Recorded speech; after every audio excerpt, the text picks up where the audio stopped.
at length.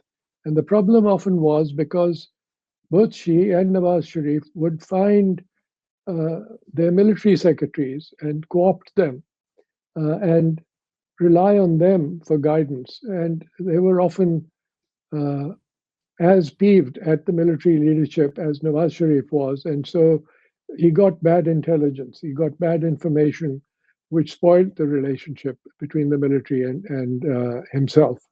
Uh, this happened all the time that he was prime minister.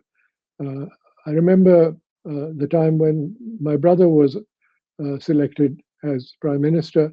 That was the time of the continuation of the so-called Troika. And I asked Prime Minister Sharif if he had made a recommendation to the president, because that was the constitutional requirement. And his response to me in the interview in London that he gave me was, he said, I never got to making the recommendation. Ghulam Ishaq Khan had made up his own mind, and he selected General Asif Nawaz.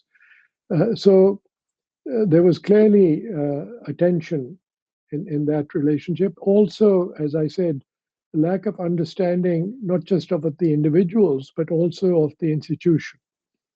And so, for instance, during that period, there were messages being sent through third parties saying, "Kuch hamare jarnal bhi hone chahiye," meaning that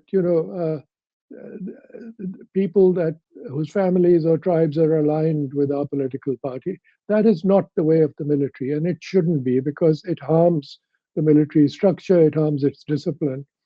And the more you involve the military in politics, the harder it becomes to then control them.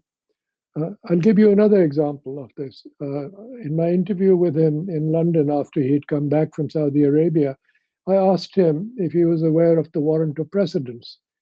And he said he didn't know about it. So I explained that it was a rank order in which all the people in power in the country were assigned a level.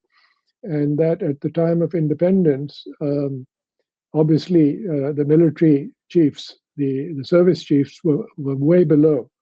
And I explained to him that Bangladesh had restored the warrant of precedence to the time of independence. And so I said in India also, the army chiefs, the naval chief and the air chief are at number 12. Whereas in Pakistan, the civilian authorities have basically tried to win over the military by promoting